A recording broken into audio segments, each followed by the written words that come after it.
بسم اللہ الرحمن الرحیم۔ السلام علیکم ورحمۃ اللہ۔ شہباز شریف نے آ کے پچھلے 2 سالوں سے جو ملک کے اندر تباہی اور بربادی پھیر دی ہے، ملک کا ستیہ ناش کر دیا ہے، ملک کا بیڑا غرق کر دیا ہے، ملک کی معیشت کو برباد کر کے رکھ دیا ہے۔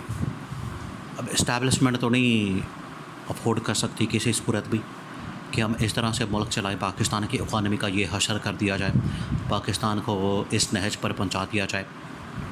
یہ اسٹیبلشمنٹ نے آخرکار جو معاملات کیے تھے، انہوں نے تو کچھ جو پچھلی اسٹیبلشمنٹ تھی، یہ ساری کارستانیاں تو ان کی ہے، جس کی وجہ سے آج پاکستان اس اسٹیج پہ پہنچا ہوا ہے، اس لیول پہ پہنچا ہوا ہے، اس دھانے پہ پہنچا ہوا ہے جہاں پر پاکستان جو ہے وہ نہ پیچھے جا سکتا ہے نہ آگے جا سکتا ہے۔ یہ اس کی مثال ایسی ہے، وہ گلے میں جو ہڈی پھنس جاتی ہے، نہ اوپر آ رہی نہ نیچے جا رہی، یہ مسئلہ بن گیا۔ تو اب اسٹیبلشمنٹ نے یہ جو موجودہ اسٹیبلشمنٹ ہے جنرل عاصم کی، بڑی زبردست۔ اب انہوں نے خود بھی آ کے جنرل عاصم نے جس طریقے سے کام کیا، کراچی کے اندر جا کے، بلوچستان کے اندر جا کے، لاہور کے اندر آ کے انہوں نے کاروباری لوگوں کے ساتھ عالمی لیول کے اوپر بہت سارے لیڈران کے ساتھ، محمد بن سلمان کے ساتھ، UAE کے شیخ زاید آل نہیان کے ساتھ، طیب اردغان کے ساتھ، امریکی صدر کے ساتھ، چینی صدر کے ساتھ جو انہوں نے ملاقاتیں کی، وہ آخرکار ان کو پاکستان کا ڈر تھا تو انہوں نے ملاقاتیں کی، جو کہ ابھی بھی جاری و ساری ہیں۔ وہ تو اسٹرگل کر رہے ہیں، ایفرٹ کر رہے ہیں، SIFC بنانا اور تمام چیزیں۔ تو اسٹیبلشمنٹ نے تو اپنی جگہ پر بڑی کوشش کی، لیکن یہ جو نکمی حکومت اس وقت عوام کے گلے پڑ چکی ہے، اس ملک کے گلے پڑ چکی ہے۔ نکمی حکومت جو ہے اس کی وجہ سے پاکستان کو جو خمیازہ بھگتنا پڑا ہے، پاکستان کو خمیازہ بھگتنا پڑا ہے، وہ اسٹیبلشمنٹ کے بھی گلے پڑ چکی ہے۔ اسٹیبلشمنٹ کو بھی اندازہ ہو گیا ہے کہ اس گورنمنٹ کی وجہ سے تو ہمیں بھی ضلالت کاٹنی پڑ رہی ہے، ہمیں بھی ذلیل و خوار ہونا پڑ رہا ہے۔ اس کی وجہ یہ ہے کہ آج آ کے یہ لوگ بات کرتے ہیں کہ یہ سارا کچھ اسٹیبلشمنٹ کی وجہ سے ہو رہا ہے۔ لوگ تو خیر سیدھا کہتے ہیں کہ یہ فوج کی وجہ سے ہو رہا ہے، یہ حکومت فوج کی وجہ سے بیٹھی ہے، اور عمران خان کو انہوں نے پکڑ کے جیل میں ڈال دیا ہے۔ عمران خان بے قصور آدمی ہے، عمران خان کا کوئی قصور نہیں، عمران خان کا کوئی لینا دینا نہیں، عمران خان کرپٹ آدمی نہیں ہے، عمران خان ایماندار آدمی ہے، دیانتدار آدمی ہے، اور عمران خان نے آج تک کبھی کوئی کرپشن نہیں کی، لیکن انہوں نے پکڑ کے ملک کا بیڑا غرق کر کے تباہی اور بربادی پھیر کے اسٹیبلشمنٹ کو اس کھونے سے لگا دیا، انہوں نے دیوار سے لگا دیا۔ اب آپشن کوئی نہیں بچا۔ 2 چیزیں اسٹیبلشمنٹ جس کے اوپر بڑا غور و فکر کر رہی ہے: عالمی سطح کے اوپر تعلقات بہتر کر کے انویسٹمنٹ کو پاکستان میں لانا، اور سیکنڈ یہ کہ پاکستان کے اندر امن و امان کی اور سیاسی صورتحال کو بہتر کرنا۔ یہ 2 بڑے ٹاسک اور ذمہ داریاں اور اہم ترین جو اس وقت آگے نظر آ رہے گول اور مشن، یہ اسٹیبلشمنٹ نے اس چیز کو اپنا مشن بنا لیا۔ مشن بہت بڑا ہے کہ ہم نے ہر صورت میں پاکستان میں اب امن و امان کے صورتحال کو بہتر کرنا ہے۔ دیکھیں ابھی 1-2 دن پہلے جو ہے پھر ادھر وزیرستان والی سائڈ پہ، فاٹا وغیرہ والی سائڈ پہ ادھر آپریشن ہوا ہے، ادھر ایک کیپٹن جو ہے وہ شہید ہو گیا، اس نے اپنی جان کی قربانی دی ہے، اس نے اپنی جان کا نذرانہ پیش کیا، اس نے وہاں پر جا کے قربانی دی ہے، دہشت گردوں کا مقابلہ کیا ہے، سینہ تان کر ان کا مقابلہ کیا، لیکن آخرکار وہ شہید ہو گیا۔ یہ جو قربانیاں دی جا رہی ہیں پاکستانی فوج کی جانب سے، یہ بڑی ان کو خراج تحسین پیش کرتے ہیں۔ فوج تو قربانیاں دے رہی ہے، یہ جو امن و امان کے صورتحال خراب ہے، ہر روز دہشت گردی کے واقعات، وہاں پر آپریشن ہونا، تو پھر ایک فل فلیج آپریشن کی ضرورت پڑ جاتی ہے۔ پوری قوم اس کے ساتھ ہے، فوج کے ساتھ ہے۔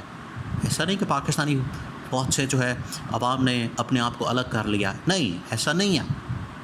ہاں، کوئی اکا دکا اوپر کی ٹاپ پوزیشن کے اوپر کسی کے ساتھ کوئی مسئلہ ہوتا ہے، کسی کے ساتھ کوئی اختلاف ہوتا ہے، وہ بھی اختلاف ہوتا ہے، یہ نہیں کہ ہم پوری قوم جو ہے اس کو پسند نہیں کرتے، اختلاف ہوتا ہے، اختلاف رائے تو ہو سکتا ہے۔ تو اس چیز کو ایڈریس کرنے کے لیے اب جو پاکستان کی ٹاپ ملٹری کمانڈ ہے، انہوں نے سر جوڑے، انہوں نے کہا کہ ہمیں اس کا حل نکالنا چاہیے، سولوشن نکالنا چاہیے، اور ہمیں اس طرف دیکھنا چاہیے۔ اسٹیبلشمنٹ نے پہلے کچھ عرصہ پہلے جو ہے، آج سے 4-5 دن پہلے کور کمانڈر کانفرنس ہوئی تھی، اس کے بعد جو ہے اب دوبارہ سے انہوں نے سر جوڑا ہے اور اہم ترین معاملات کے اوپر ڈسکشن کی ہے، گفتگو کی ہے، اور سب سے بڑھ کر جو جنرل آصف غفور ہیں، دیکھیں ان کو اس طرح کی جو آپریشنل معاملات ہیں، خاص طور پر جو پچھلے 10-15 سالوں کے اندر جو آپریشنز وغیرہ ہوئے ہیں، ان کی بڑی نو ہاؤ ہے، وہ بڑا جانتے ہیں، ان کو بڑی نالج ہے اس بارے میں، ان کے ان آؤٹ کیا ہے، دہشت گردوں کے ٹھکانے کہاں ہیں، کس طرح سے ان کو کو ہینڈل کرنا، مینج کرنا ہے، اور ان کی بریفنگ کیسے کرنی ہے، اور یہ تمام چیزیں بطور D G I S P R جب انہوں نے کام کیا کہ پھر اس کے بعد وہ جب کور کمانڈر بن گئے بلوچستان کے، تو بلوچستان ایک ایسا علاقہ ہے جہاں واقعی میں ایک شدید ترین قسم کی وہاں پر عسکریت پسندی ہوتی ہے، وہاں پر انتہا پسندی ہوتی ہے، دہشت گردی ہوتی ہے. تو جنرل آصف غفور نے بڑا زبردست وہاں پر یہ ذمہ داریاں انجام دیں. اب معاملہ آ گیا ہے نیشنل لیول کا. اب بلوچستان کا، فاٹا کا، کے پی کا معاملہ نہیں، اب نیشنل لیول کا. اس کی وجہ یہ ہے کہ یہ دہشت گرد پاکستان کے اوپر حملے کر رہے ہیں، تو پاکستان کی فوج کے اوپر حملے کر رہے ہیں. تو جب یہ معاملہ آگے بڑھے گا، ان کے اوپر آپریشن کیا جائے گا، پھر پورے پاکستان کے اندر یہ لوگ پھیل جائیں گے. جب پورے پاکستان میں پھیل جائے گا تو پھر ان کا مقابلہ کرنا، ان کا خاتمہ کرنا وہ فوج کی اولین ترجیح بن جاتا ہے. اسی چیز کو سامنے رکھتے ہوئے جو یہ آپریشن کی تیاری ہو رہی ہے، سیکنڈ یہ کہ اب امن و امان اور سیاسی صورتحال اور عالمی سطح کی جو چیلنجز ہیں ان کا مقابلہ کرنے کے لیے شہباز شریف کی چھٹی بڑی ضروری ہو چکی. شہباز شریف سے کوئی کام تو ہو نہیں رہا ڈھنگ کا. ایک بجلی کے بل ہیں جو عوام کے مسائل بن چکے ہیں، شہباز شریف سے تو وہ حل ہو نہیں رہا. لیکن عمران خان نے جو 3-3.5 سال حکومت کی، اس کے اندر جو دنیا کا سب سے بڑا بحران تھا وہ کرونا کی شکل میں آ گیا. یہ تو چھوٹا سا مسئلہ ہے، یہ اس کے اندر کیونکہ ان کی اپنی لوٹ مار ہوتی ہے، انہوں نے اپنا حلوہ مانڈا کھانا ہوتا ہے، اپنے رشتہ داروں کو نوازنا ہوتا ہے، دوستوں کو، یاروں کو نوازنا ہوتا ہے، جہاں سے ان کی اپنی دیہڑیاں لگی ہوتی ہیں 50% پہ. یہ تو شریف خاندان ادھر نواز رہا ہے. اگر یہ ایمانداری سے کام کریں تو یہ اتنا بڑا مسئلہ نہیں. عمران خان نے تو دنیا کا سب سے، اس کائنات کا سب سے بڑا بحران جو کرونا تھا اس کا بڑا زبردست مقابلہ کیا تھا. تو اب یہ ساری ذمہ داری اس کے اوپر آ کے ختم ہو جاتی ہے. دیکھیں اسٹیبلشمنٹ تو پیچھے اپنے فیصلے کر لیتی ہے، انہوں نے تو پلاننگ کر لینی ہے، فیصلہ کر لینا ہے، پلاننگ کر لینی ہے. اس کے بعد انہوں نے جو اسٹریٹجی بنانی ہے، اسٹریٹجی کے مطابق ٹیکٹیکل اور ایگزیکیوشن جو پلان ہے وہ آگے بڑھانا ہے. لیکن وہاں یہ رکاوٹ پیدا کر دیتے ہیں حکومت والے، کیونکہ آخرکار جو قومی معاملات ہیں، سلامتی کے معاملات ہیں، اور جو نیشنل لیول کے ایشوز ہیں ان کو تو آخرکار شہباز شریف نے مینج کرنا ہے. پولیٹیکل پارٹیز کے ساتھ، سیاسی جماعتوں کے ساتھ اور ان لوگوں کے ساتھ جو تعلق واسطہ ہے وہ شہباز شریف کا پڑھنا ہے.